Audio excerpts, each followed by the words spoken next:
Berikutnya, jika terjadi perubahan, bagaimana jika terjadi perubahan pada skedul penawaran? Pada contoh semula bahwa tingkat harga equilibrium komputer pada tingkat 2000 dolar dengan tingkat kuantitas yang ditawarkan adalah 18.000 unit, maka dengan adanya teknologi yang semakin bisa diperbaiki, sehingga perusahaan mampu memproduksi komputer dengan jumlah yang lebih banyak, dari 18.000 unit menjadi 24.000 unit. Yang terjadi adalah, kita perhatikan pada kurva sebelah kanan ini.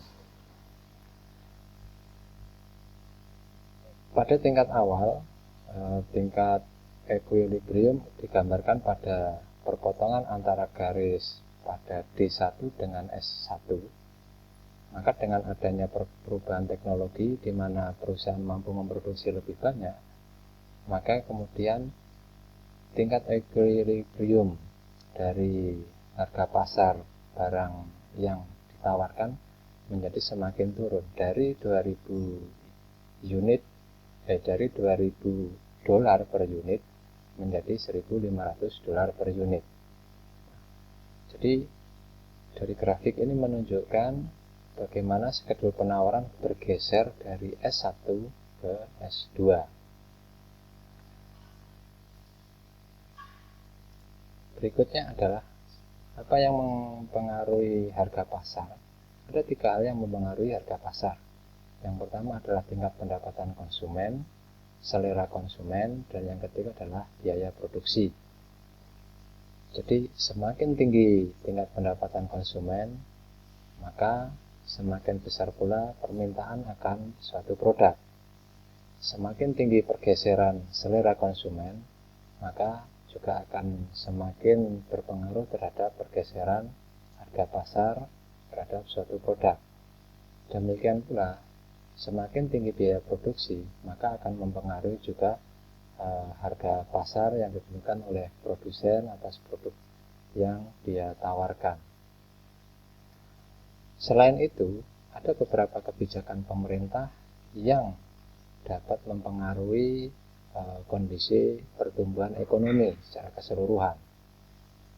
Yaitu umumnya pemerintah memiliki 2 alat kebijakan yang disebut dengan kebijakan fiskal dan kebijakan moneter.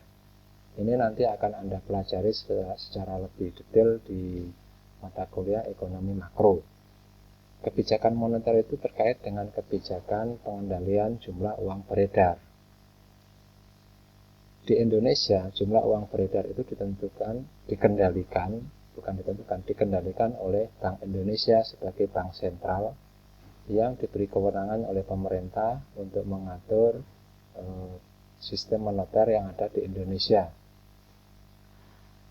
Penentuan jumlah uang yang beredar ini perlu diperhatikan oleh Bank Indonesia, mengingat semakin banyak jumlah uang yang beredar, maka akan dapat mempengaruhi tingkat inflasi dan tingkat penentuan harga pasar untuk seluruh produk yang ada di Indonesia. Di samping itu, kebijakan moneter adalah untuk digunakan pemerintah untuk menentukan seberapa besar cadangan kas pemerintah, cadangan devisa yang bisa ditentukan oleh pemerintah untuk mengendalikan nilai tukar mata uang Indonesia terhadap mata uang asing. Kebijakan moneter ini juga bisa dilakukan dengan menaikkan atau menurunkan tingkat suku bunga. Berikutnya, ada kebijakan fiskal. Kebijakan fiskal itu terkait dengan pengendalian pajak dan penentuan anggaran pendapatan dan belanja negara, atau lebih khusus pada bidang belanja pemerintah. Kebijakan pengendalian pajak ini ditentukan dengan menentukan tarif pajak perorangan atau orang per seorang atau kepada organisasi, atau disebut dengan pajak badan kalau di Indonesia. Juga pajak pengendalian pajak ini ditentukan untuk menentukan tarif atau bea cukai, baik tarif impor maupun tarif ekspor. tarif ini ditentukan di samping untuk meningkatkan pendapatan negara, juga untuk mengendalikan neraca perdagangan antara Indonesia dengan beberapa negara yang melakukan perdagangan dengan Indonesia. Sedangkan kebijakan fiskal itu ditentukan yang selain mengendalikan pajak, yang kedua adalah menentukan belanja pemerintah. Biasanya ditunjukkan di dalam APBN. Apakah APBN itu ditentukan secara defisit atau surplus, dan ini akan berdampak kepada kondisi ekonomi makro secara keseluruhan. Nah, dari apa yang sudah kita bahas di atas, maka sebenarnya apa yang harus diambil, apa yang harus disikapi oleh pelaku bisnis menyikapi dengan kondisi ekonomi yang kita bicarakan tadi, apakah ekonomi tumbuh kuat atau ekonomi sedang tumbuh lemah. Nah, di sini bisa kita lihat, jika kita berharap kondisi ekonomi terdapat pertumbuhan atau increase in economic growth, maka akan berdampak kepada kenaikan atau meningkatnya tingkat permintaan akan produk. Keputusan apa yang harus diambil oleh pebisnis atau pelaku bisnis adalah harus menyiapkan diri, mengantisipasi untuk meningkatkan tingkat produksinya. Bagaimana jika kondisi ekonomi sedang menurun atau decrease? Ini akan berdampak kepada menurunnya tingkat permintaan akan suatu produk. Oleh karena itu harus disikapi oleh perusahaan atau pelaku bisnis untuk menurunkan tingkat produksi yang memungkinkan agar tidak mengalami kerugian. Bagaimana kalau terjadi tingkat kenaikan inflasi, di mana dengan kenaikan tingkat inflasi itu adalah akan meningkatkan biaya bagi bahan baku yang dibutuhkan oleh perusahaan, maka perusahaan harus mensikapi dengan melakukan pembelian bahan baku sebelum adanya kenaikan tingkat harga. Bagaimana jika terjadi penurunan suku bunga atau interest rate? Saya ulangi. Bagaimana jika terjadi kenaikan pada tingkat suku bunga? Ini akan berdampak kepada semakin meningkatnya biaya yang dikeluarkan oleh perusahaan dalam belanja, mempengaruhi kepada biaya yang dikeluarkan secara keseluruhan. Oleh karena itu, perusahaan harus menentukan berapa besar biaya bahan baku atau biaya yang ditentukan untuk produksi dengan melakukan penentuan tingkat tertentu sebelum adanya kenaikan tingkat suku bunga. Bagaimana jika pemerintah melakukan larangan untuk ekspansi?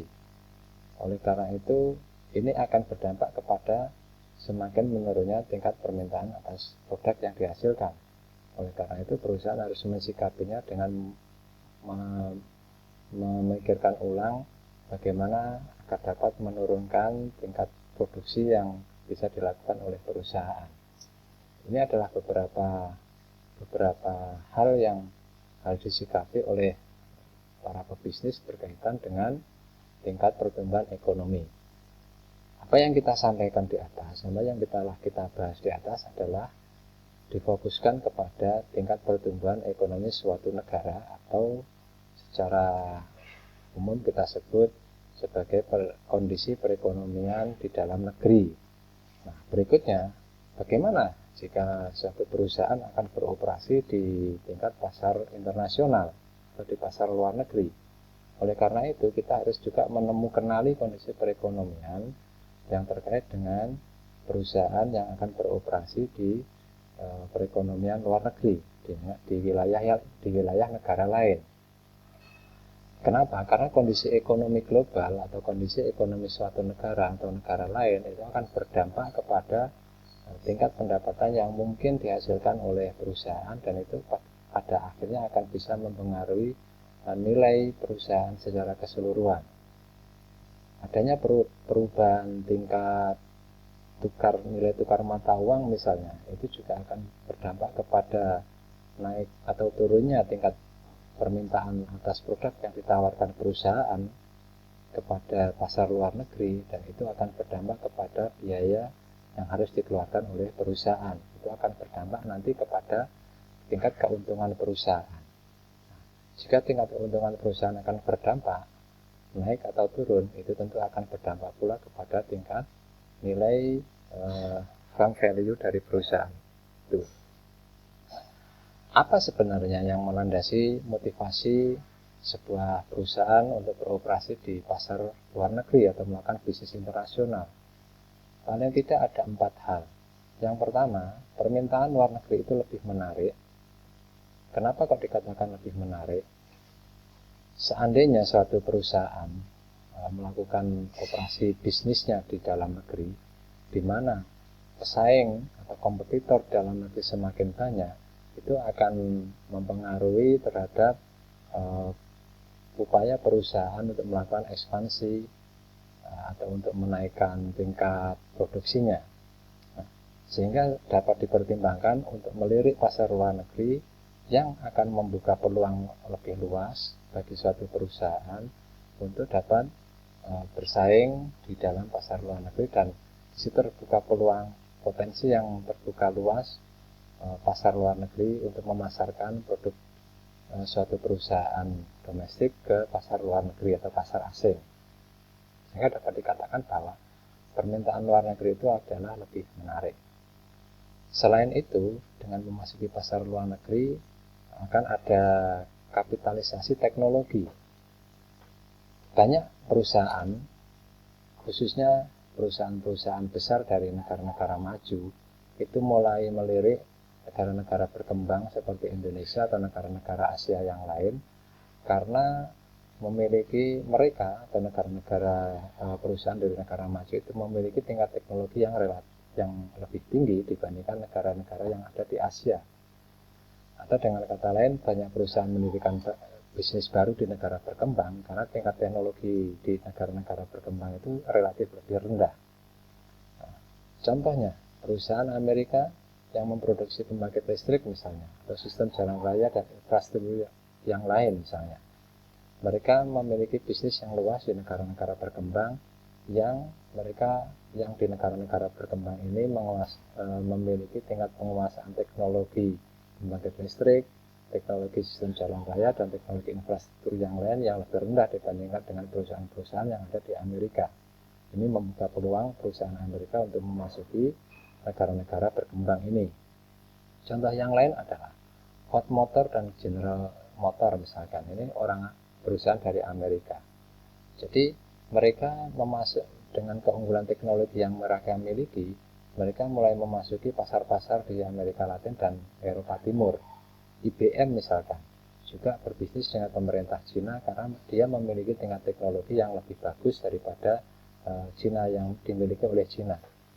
Nah, berikutnya alasan lain kenapa kok pasar internasional itu lebih menarik, karena adanya sumber daya yang lebih murah yang memungkinkan bisa diakses oleh perusahaan-perusahaan dalam negeri kepada pasar di luar negeri. Misalnya biaya tenaga kerja dan biaya tanah itu sangat bervariasi di antara negara-negara satu dengan negara yang lain. Umumnya banyak perusahaan itu mulai berproduksi pada lokasi di mana harga tanah dan biaya tenaga kerja itu lebih murah. Nah, biaya tenaga kerja di negara-negara maju seperti Amerika Serikat dan Jerman itu lebih mahal dibandingkan dengan negara-negara lain seperti Meksiko, Taiwan, atau bahkan Indonesia, India. Nah, sehingga banyak perusahaan Amerika yang mendirikan perusahaan cabang di luar negeri pada negara-negara di mana biaya tenaga kerja mereka lebih murah. Nanti akan ada contoh di slide berikutnya. Berikutnya adalah alasan yang keempat adalah adanya diversifikasi internasional. Diversifikasi ini dimaksudkan adalah untuk membuka peluang, adanya peluang upaya untuk mempertahankan kelangsungan bisnis ketika memasuki pasar luar negeri. Bisa jadi pasar di dalam negeri sedang fluktuatif, sedangkan pasar di luar negeri masih stabil. Ini kan membuka